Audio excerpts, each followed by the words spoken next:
Hello friends, मैं हूं सन्मय प्रकाश और आप देख रहे हैं यूट्यूब चैनल सरकारी जॉब न्यूज़। तो कई महत्वपूर्ण टॉपिक्स हैं आज के इस करंट फोर्स वीडियो में, सब पर बात करेंगे एक एक करके। तो शुरू करते हैं और पहला इंपॉर्टेंट क्वेश्चन लेते हैं। वन्य जीव सप्ताह 2025 में कब मनाया गया, या कहें वन्य जीव सप्ताह 2025 कब मनाया गया। आंसर क्या होगा? 2 से 8 अक्टूबर तक। ठीक है, 2 से 8 अक्टूबर तक। और इस बार की थीम क्या थी? सेवा पर प्रकृति के प्रति सेवा और उत्तरदायित्व पर ध्यान केंद्रित करना। ठीक है, तो ये इस बार की थीम रही है। अब इसी से रिलेटेड एक महत्वपूर्ण क्वेश्चन लेते हैं हम लोग, जो आपके एग्जामिनेशन में आने की संभावना काफ़ी है। तो प्रश्न यहाँ पर क्या होगा? वन्य जीव सप्ताह 2025 के दौरान केंद्र सरकार ने किन 5 राष्ट्रीय परियोजनाओं की शुरुआत की है? इन सब के नाम क्या क्या हैं, कौन कौन से हैं? इसका आंसर क्या होगा? ए और बी दोनों होगा। ठीक है, ये इतने आंसर हो गए। ओके, तो कौन कौन से हैं? Project dolphin phase 2, project sloth bear, project घड़ियाल, मानव वन्यजीव संघर्ष के लिए उत्कृष्टता केंद्र और टाइगर रिजर्व के बाहर बाघों की पहल। ठीक है, तो ये न्यूज़ भी आप देख रहे हैं, पीआईबी की ओर से जारी किया है, प्रेस इंफॉर्मेशन ब्यूरो की ओर से। और उसी में ये बताया गया है कि जो सप्ताह मनाया गया, ठीक है, वन्यजीव सप्ताह 2 से 8 अक्टूबर तक, उसी के दौरान ये सब तय किया गया है और इन सब प्रोजेक्ट को लेकर लॉन्चिंग भी की गई है। ओके, तो इन सब प्रोजेक्ट के बारे में एक एक करके हम समझ लेते हैं। तो ये जो है ना, टोटल 5 परियोजना कही है सरकार ने। ये आप जो प्रेस विज्ञप्ति है पीआईबी की, वो भी आप देख रहे हैं यहाँ पर। ठीक है, 5 नेशनल लेवल प्रोजेक्ट्स स्पेशल ये लॉन्च किया गया है। अब कौन कौन से हैं ये सब देख रहे हैं आप। ओके, अब एक एक करके सब पर बात करेंगे हम लोग। ठीक है, तो सबसे पहले बात करते हैं प्रोजेक्ट डॉल्फिन चरण 2। फेज 1 पूरा हो चुका है, फेज 2 है ये। और इसमें क्या होगा? जो खास तौर पर जो गंगा नदी और उसके बेसिन है, इसके अलावा दूसरी नदियों में जो डॉल्फिन है, जैसे ब्रह्मपुत्र नदी तंत्र में बहुत सारे डॉल्फिन हैं, तो और इसके अलावा समुद्री डॉल्फिन जो है उसकी अगर निगरानी हो सके तो वो बेहतर रहेगा। उसकी सुरक्षा का विस्तार किया जाएगा, उसके आवास का सुधार किया जाएगा। पानी के भीतर जो शोर है जो होता है बड़े बड़े जहाज़ों की वजह से, उन सब को कम करने की कोशिश की जाएगी। और जहाँ पर मछली पकड़ने की वजह से इनको खतरा है, वहाँ पर भी काम किया जाएगा ताकि ये जो है ना सुरक्षित रह सकें। दूसरा क्या है? Project sloth bear. ठीक है, स्लॉथ बियर, उसकी आबादी पर काफ़ी प्रभाव पड़ रहा है और उसके रहने के जगह को नुकसान हो रहा है। ठीक है, संघर्ष क्षेत्र हो रहा है, मतलब जो जंगल में ये बियर रहते हैं यानी भालू रह रहे हैं, तो वो शहरों में निकल जा रहे हैं, उसकी वजह से वो मारे जा रहे हैं, अवैध शिकार हो रहे हैं। तो इन सब को रोकने के लिए क्या है ना, नेशनल लेवल पर एक पूरा ढांचा विकसित किया जाएगा गवर्नमेंट के द्वारा, ये कहा गया। तीसरा क्या है? तीसरा है परियोजना घड़ियाल, यानी प्रोजेक्ट घड़ियाल। इसमें क्या होगा? ये घड़ियाल को आप जानते हैं, समझते हैं? कई लोग घड़ियाल और मगरमच्छ में फ़र्क नहीं कर पाते हैं।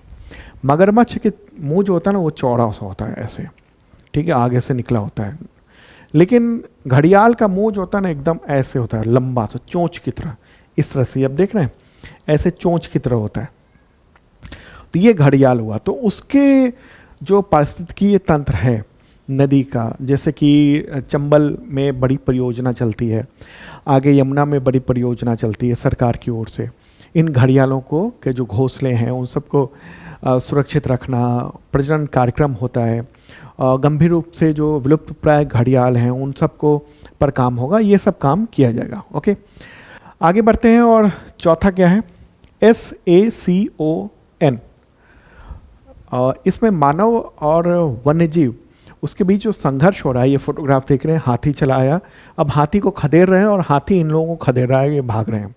तो इस संघर्ष को रोकने के लिए एक सेंटर बनाया जा रहा है और ये पूरा रिसर्च किया जाएगा कि कैसे इन संघर्षों को रोका जाए। ठीक है, और पांचवा क्या है? पांचवा है आपका टाइगर रिजर्व के बाहर जो बाघों के लिए अभियान है। वो टाइगर रिजर्व है, उसके निकट जो आबादी है वो बढ़ रही है, तो वहाँ उन जो संघर्ष है उसको कैसे किया जाए, रोका जाए। मतलब दोनों जो बाघ और मनुष्य जो है ना, वो कैसे रह सकें, दूरी के साथ रह सकें और बाघों को कोई नुकसान ना हो, इन सब की चीज़ों को लेकर ये किया जाएगा। तो ये जो है ना वो इम्पॉर्टेंट ये 5 परियोजनाएं हैं जो आपने देखा, ठीक है।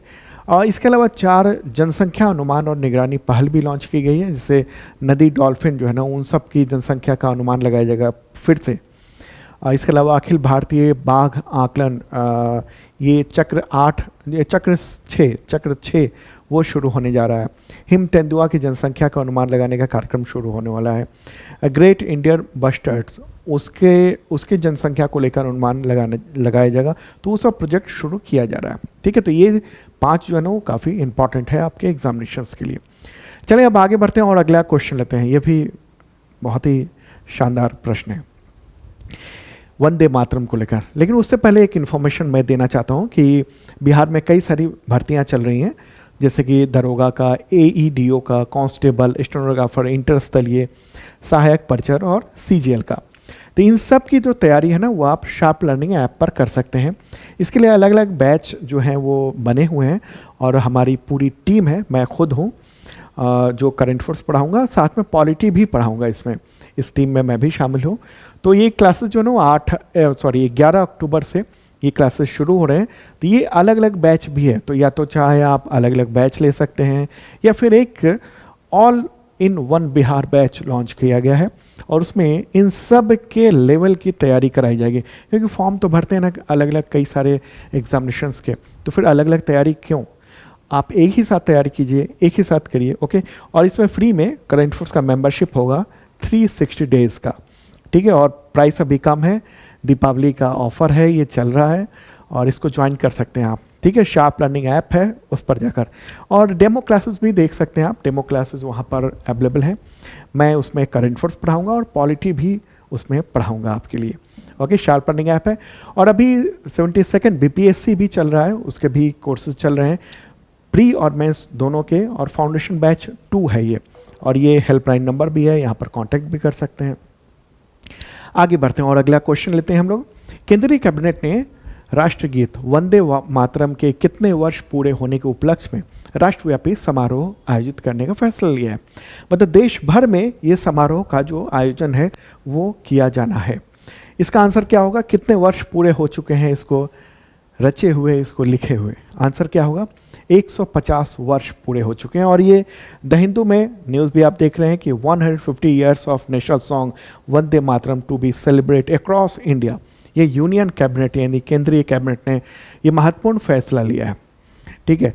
तो सरकार का ये कहना है कि ऐसा देश के जो स्वतंत्रता संग्राम में जो ऐतिहासिक और सांस्कृतिक महत्व है वंदे मातरम का, उसको लेकर ये किया गया है और ये सरकार ने फैसला किया।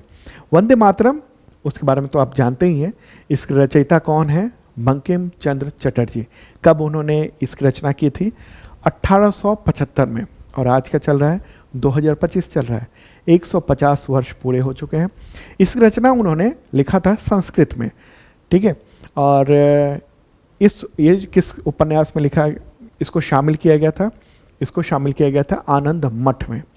जो उपन्यास है 1882 में वो प्रकाशित हुआ था उपन्यास, उसमें इसको शामिल किया गया था। जबकि इसकी रचना बंकिम चंद्र चटर्जी ने 1875 में की थी, ओके।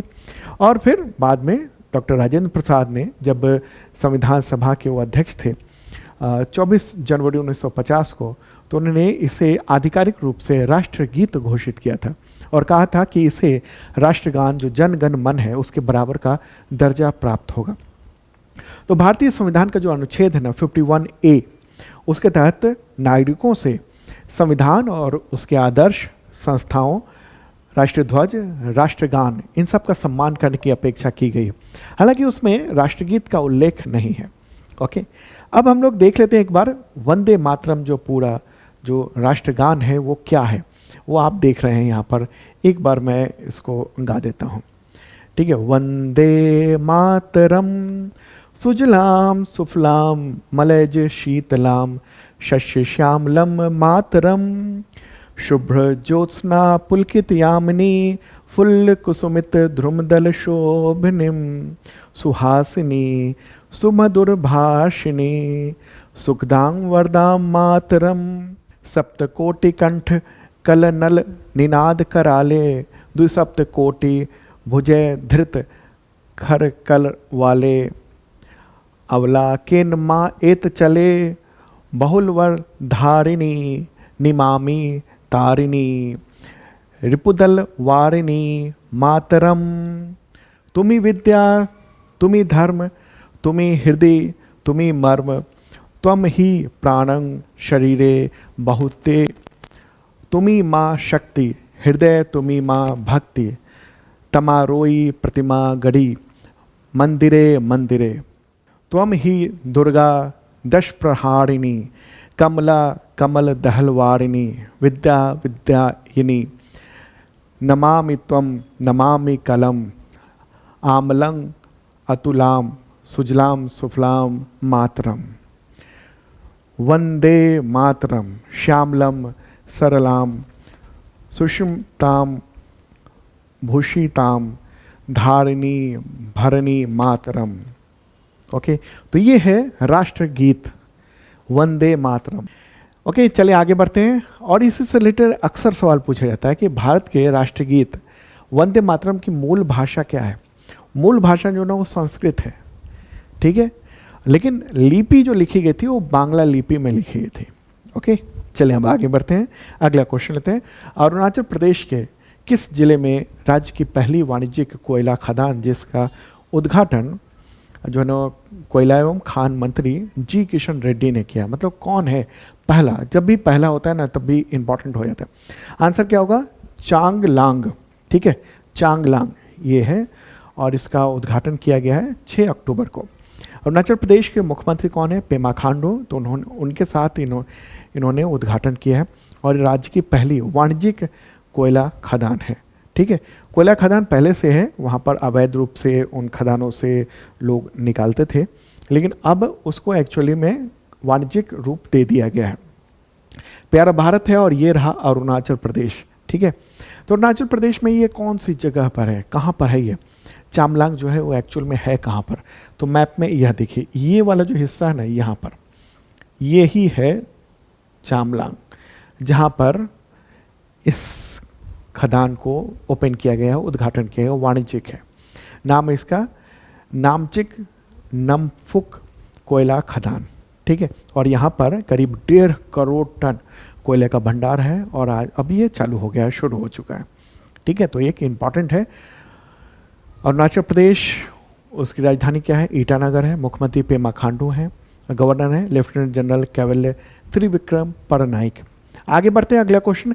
इंडियन नेवी में शामिल होने वाला दूसरा पनडुब्बी रोधी युद्धपोत, उसका नाम बताएं जो अर्नाला क्लास का जहाज है। आंसर को होगा आईएनएस एंड्रोथ। क्या नाम है, आईएनएस एंड्रोथ।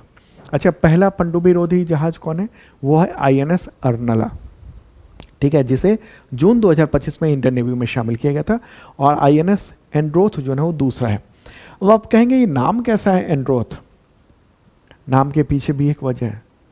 द्वीपों के नाम पर अर्नाला जो सीरीज के जहाज है ना उन सबको रखा गया, ठीक है। और ये जो है ना वो लक्षद्वीप का एक द्वीप है, तो इसको शामिल कर लिया गया है। काफ़ी इंपॉर्टेंट है और ये न्यूज़ देख रहे हैं द हिंदू में, इंपॉर्टेंट न्यूज़। अब ये फोटोग्राफ देखिए एंड्रोथ को और इसके बारे में कुछ और डिटेल जानते हैं। किसके नाम पर है, एंड्रोथ द्वीप के नाम पर है, लक्षद्वीप में ये स्थित है। क्लास कौन सा है, अर्नाला क्लास का है। Garden rich ship builders and engineers GRSE Kolkata, वहाँ पर निर्माण किया गया है। लागत करीब 789 करोड़ रुपए आई है। लॉन्चिंग की गई है 6 अक्टूबर 2025 को। स्पीड इसकी 25 समुद्री मील है, ओके, प्रति घंटा। महत्वपूर्ण बात होगी। चलिए आगे बढ़ते हैं, अगला क्वेश्चन। विश्व कपास दिवस कब मनाया जाता है, आंसर का 7 अक्टूबर को। और इस पर की थीम क्या है, थीम आप देख रहे हैं यहाँ पर, कपास 2040 प्रौद्योगिकी जलवायु और प्रतिस्पर्धात्मकता, ठीक है। तो ये है इस बार की theme, cotton 2040 technology climate and competitiveness, okay. तो ये 2040 का एक टारगेट तय किया गया था, हम तब तक बेहतर ढंग से और ज़्यादा उत्पादन कर सकें। और ये दिवस संयुक्त राष्ट्र महासभा ने घोषित किया हुआ है, 2021 में घोषित किया था। और आपको पता है ना, होना चाहिए कि भारत जो है ना वो दुनिया का दूसरा सबसे बड़ा कपास उत्पादक और उपभोक्ता भी है। वैश्विक जो अर्थव्यवस्था में एक महत्वपूर्ण भूमिका भी निभाता है भारत। ओके, अगर हम देखेंगे टॉप जो 5 कपास उत्पादक देश हैं उसमें नंबर 1 चीन है, सेकंड पर भारत है, थर्ड पे यूएसए है, चौथे पे ब्राज़ील है, फिर पाकिस्तान की हिस्सेदारी आती है। ओके, चलिए आगे बढ़ते हैं। अगला क्वेश्चन, बिहार के किन 2 वेटलैंड को वैश्विक रामसर स्थल का दर्जा मिला है? आंसर क्या होगा इसका? गोकुल जलाशय और उदयपुर झील। ठीक है, गोकुल जलाशय और उदयपुर झील। गोकुल जलाशय जो है ना वो कहाँ पर है? वो है आपका बक्सर में। ठीक है, उदयपुर झील कहाँ पर है? तो पश्चिम चंपारण में। और यहाँ पहले से 3 और रामसर स्थल मौजूद हैं। ओके, तो इस तरह से टोटल जो बिहार में रामसर स्थल की संख्या हो गई है वो हो गई है 5 हो गई है। ठीक है, तो ये आद्री भूमि है रामसर स्थल, इसको नाम कर दिया गया। रामसर स्थल की जो लिस्ट है वैश्विक उसमें शामिल कर दिया गया। वेटलैंड क्या होता है? ऐसी नम भूमि जहाँ पर बारिश के समय पानी जमा होता है, साथ में इस क्षेत्र में बड़ी संख्या में पक्षी की प्रजाति पाई जाती है और वहाँ पर इतना पानी हो कि पक्षी खड़े हो सकें और मछलियों को खा सकें। ठीक है, पूरी तरह से गहराई नहीं, मतलब कुछ हिस्सा अगर गहराई भी है तो उसका बड़ा हिस्सा जो है ना वो वेटलैंड हो, मतलब कम पानी हो वहाँ पर। ओके, तो यूनेस्को के द्वारा ये जो है ना रामसर स्थल ये घोषित है। रामसर स्थल क्यों कहते हैं आखिर हम? क्योंकि ईरान में ना एक शहर है रामसर और वहीं पर 1971 में 2 फरवरी था, उस दौरान रामसर कन्वेंशन ऑन वेटलैंड वो आयोजित किया गया था और उस पर सिग्नेचर किए गए थे, इसलिए उसको रामसर संधि कहा जाता है। और कुछ लोग इसको आर्द्र भूमि या वेटलैंड कन्वेंशन भी कहते हैं। 1975 में लागू हुआ था और फिर भारत इसमें शामिल कब हुआ था? 1982 में हुआ था शामिल। ठीक है, संधि पर सिग्नेचर किया था भारत ने उस दौरान। ओके, तो अब जो है ना टोटल संख्या हो गई है भारत में रामसर स्थल की 93 हो गई है अभी तक का, हम बता रहे हैं आपको 9 अक्टूबर तक का। ठीक है, तो ये पूरी लिस्ट मैंने यहाँ पर दे दी है।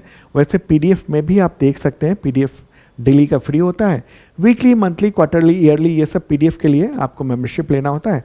करंट फोर्स का basic membership SSC, teacher, railway के लायक होता है और आईएसपीसीएस मेंबरशिप यूपीएससी और स्टेट पीसीएस एग्जामिनेशन के लायक होता है। ओके, तो ये जो है ना ये टोटल 93 जो रामसर स्थल हो गए हैं भारत के। और लेटेस्ट कौन है? लेटेस्ट ये दोनों देख रहे हैं, गोकुल जलाशय बिहार का और उदयपुर झील बिहार का। ये बक्सर में है गोकुल जलाशय और उदयपुर झील है पश्चिम चंपारण में। अच्छा, अभी उससे पहले जस्ट पहले मिनार वेटलैंड को भी इसको दर्जा मिला था, वो राजस्थान का है। और खींचन वेटलैंड राजस्थान का है, उसको भी रामसर स्थल का दर्जा मिल चुका है। क्लियर होगी बात?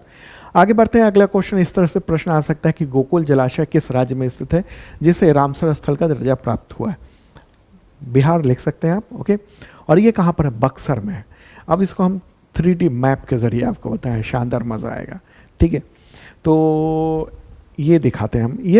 ये जो रामसर स्थल है ना वो ऑक्सबो है, ऑक्सबो झील कहेंगे हम मैप के जरिए। चलिए फिर समझते हैं। अपना प्यारा भारत है और ये बिहार आ गया। ओके, प्यारा बिहार। और बक्सर जो है ना वो इस जगह पर है, यहाँ पर है बक्सर, ये देख रहे हैं इस जगह पर। ओके, और ये जो वेटलैंड है ना जिसको गोकुल जलाशय, वो इस जगह पर है। और जूम करते हैं इसको, हाँ ये देखिए, दिख रहा होगा शायद, मुझे लगता है आपको। तो ये जो है ना ये क्या है? ये इस तरह से आकार बनाता है, यू आकार बनाता है। गंगा नदी के दक्षिण में स्थित है ये, और इसको यू आकार की वजह से इसको क्या कहा जाता है? ऑक्सबो झील। क्या कहते हैं? ऑक्सबो झील भी कहा जाता है। ऑक्सबो झील एक टाइप होता है, मतलब जो भी यू आकार के झील या तालाब है जो नदी के पानी को लेते हुए ऐसे टर्न कर लेते हैं, उसको कहते हैं ऑक्सबो झील। ओके, तो ये है झील और बहुत महत्वपूर्ण है। यहाँ पर पक्षी वगैरह बहुत पाए जाते हैं, वहाँ रहती है 50 से अधिक प्रजातियाँ हैं वहाँ पर पक्षियों की। और वहाँ उस पानी से सिंचाई, इसके अलावा मछली पालन, बहुत सारे काम इससे होते हैं पारंपरिक रूप से। ठीक है, ये तो क्लियर होगी बात। चलिए अब आगे बढ़ते हैं और अगला क्वेश्चन लेते हैं। अगला प्रश्न देखिएगा। अच्छा, इसी में बता दूंगा, पश्चिम चंपारण जो ना इस तरफ है, यहाँ पर है। ओके, और ये अगला है उदयपुर झील। बिहार के किस जिले में स्थित है जिसे रामसर स्थल का दर्जा मिला है? आंसर होगा पश्चिम चंपारण, और जो लोकेशन मैंने बताया था ना वहीं पर है ये रामसर स्थल। ठीक है, एक बार चलते हैं उसको दिखा देते हैं कहाँ पर है ये एक्चुअल में। ठीक है, ये यहाँ पर पश्चिम चंपारण है और इसी जगह पर ये उदयपुर झील है जिसको रामसर स्थल का दर्जा मिला है। और ये भी क्या है, ऑक्सबो झील है। ऑक्सबो झील ये यू ऐसे यू आकार लेती है ये झील, तो इसके लिए इसको ऑक्सबो झील कहा जाता है। सवाल हो सकता है एग्जामिनेशन में। ओके, तो जैव विविधता यहाँ पर बहुत सारी है। 280 पादप प्रजातियाँ यहाँ पर पाई जाती हैं, बहुत ही इंपॉर्टेंट। 35 प्रवासी पक्षियों के लिए महत्वपूर्ण यह स्थान है। जो ठंड पड़ती है तो वहाँ पर दुनिया भर से जो पक्षी हैं वो पहुँचते हैं। ओके, चलिए आगे बढ़ते हैं। अगला क्वेश्चन लेते हैं हम लोग। किस जिले और राज्य में स्थित मेनार वेटलैंड कॉम्प्लेक्स को रामसर स्थल का दर्जा मिला है? आंसर होगा उदयपुर राजस्थान। यहाँ पर उदयपुर राजस्थान की बात हो रही है, तो उसको ये दर्जा मिला है। और ये कुछ मंथ पहले मिला था, हालांकि ये मैंने क्वेश्चन शामिल नहीं किया था, लेकिन अभी मुझे लगा कि ये छूट गया है तो उसको शामिल कर दिया गया है। ठीक है, कोशिश ये रहती है कि एक भी करंट अफेयर्स आपका छूटे नहीं, बच नहीं जाए। ओके, तो इसलिए मैंने ये कंप्लीट करा दिया है। ये मेनार वेटलैंड कॉम्प्लेक्स है। कॉम्प्लेक्स किसको कहते हैं? मतलब एक समूह को, बहुत सारे वेटलैंड हैं और उन सब के समूह को कॉम्प्लेक्स कहते हैं। ठीक है, तो यहाँ पर वर्षा आधारित ताजे जल, जो ताज़ा पानी है उसके आधार पर 3 प्रमुख तालाब हैं। एक ब्रह्म तालाब है, ढांट तालाब है और खेड़ा तालाब है। इन सबको जोड़ने वाली जो एग्रीकल्चर भूमि है उससे ये निर्मित है। उदयपुर ज़िले में मेनार गांव है, उसी के पास में स्थित है। और मानसून के समय खासतौर पर एग्रीकल्चर जो ज़मीन है वो पानी भर जाता है, उस दौरान पक्षियों के लिए आदर्श जगह बनती है। 100 से अधिक जल पक्षी यहाँ पर जो है पाए जाते हैं, वो रहते हैं। ओके, तो ये एक इम्पॉर्टेंट ये जगह है। आगे बढ़ते हैं और अगला एक और क्वेश्चन लेते हैं। किस जिले और राज्य में स्थित खींचन वेटलैंड को रामसर स्थल का दर्जा मिला है? जोधपुर राजस्थान। ठीक है, ये झील जो है ना विश्व पर्यावरण दिवस के दौरान जो जून में है ना उस समय रामसर स्थल का दर्जा दिया गया था। तो उत्तरी थार रेगिस्तान जो है ना वहीं पर ये स्थित है। ठीक है, तो ये जोधपुर ज़िले में फौलादी क्षेत्र है, तो वहीं पर है ये। आप देखिए रेगिस्तान जहाँ पर सूखा ज़्यादा है तो वहाँ पर ये जो जगह है ना वो 150 से अधिक पक्षी प्रजातियों के लिए आवास प्रदान करता है। यहाँ पानी है और वहाँ पर पक्षी आते हैं, वहाँ रहते हैं। ओके, आगे बढ़ते हैं। अगला क्वेश्चन, वायु सेना दिवस कब मनाया जाता है? तो 8 अक्टूबर को मनाया जाता है। क्यों मनाया जाता है? क्योंकि 8 अक्टूबर 1932 कब 1932 इस दौरान स्थापना की गई थी भारतीय वायुसेना को। उस वक्त जब स्थापना की गई थी तो उस समय रॉयल इंडियन एयरफोर्स कहा जाता था। ठीक है, स्थापना के अगले साल 1 अप्रैल 1933 को वायुसेना को का पहला दस्ता बना था। ओके, और फिर वायुसेना ने सेकेंड वर्ल्ड वॉर में बहुत महत्वपूर्ण भूमिका निभाई थी। जब देश आज़ाद हुआ तो उस समय तक, मतलब आज़ादी से पहले तक कहिए, ये एयरफोर्स जो है ना वो आर्मी के अंडर में काम करती थी।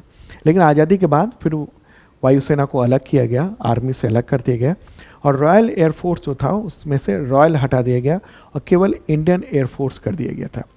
ठीक है, तो ये एक महत्वपूर्ण बात रही। चलिए आगे बढ़ते हैं। अच्छा, अभी कौन है एयरफोर्स के चीफ? तो अमरप्रीत सिंह हैं।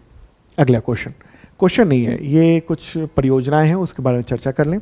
तो आर्थिक मामलों की जो मंत्रिमंडलीय समिति है केंद्र सरकार की, तो उसी ने 24,634 करोड़ रुपए की लागत से 4 रेलवे परियोजनाओं को मंजूरी दी है। तो कौन कौन से 4 रेलवे परियोजना हैं वो देख लीजिए। एक वर्धा भुसावल तीसरी और चौथी लाइन है, 314 किलोमीटर की लंबाई है, महाराष्ट्र में है। दूसरा है वडोदरा रतलाम तीसरी और चौथी लाइन, ये 559 किलोमीटर की है, गुजरात और मध्य प्रदेश में है।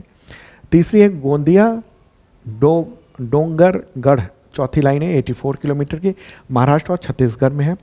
और चौथी लाइन है इटारसी भोपाल बीना, ये चौथी लाइन है 237 किलोमीटर है, मध्य प्रदेश में है। ठीक है, तो टोटल जो इसमें निवेश होने जा रहा है वो 24,634 करोड़ रुपए। नेटवर्क की जो वृद्धि होगी वो 894 किलोमीटर का रूट अलग से बढ़ जाएगा और इससे माल ढुलाई ये जो क्षमता है ना वो 78 मिलियन टन प्रति वर्ष अतिरिक्त हो जाएगी, बढ़ जाएगी।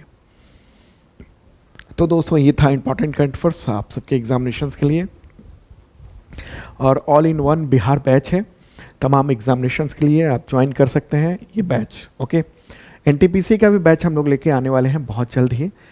ओके, तो ये ज्वाइन कर सकते हैं शार्प लर्निंग ऐप पर, अलग अलग बैच भी है और एक साथ सिंगल बैच भी ले सकते हैं, सब तैयारी हो जाएगी आपकी। Okay, bye.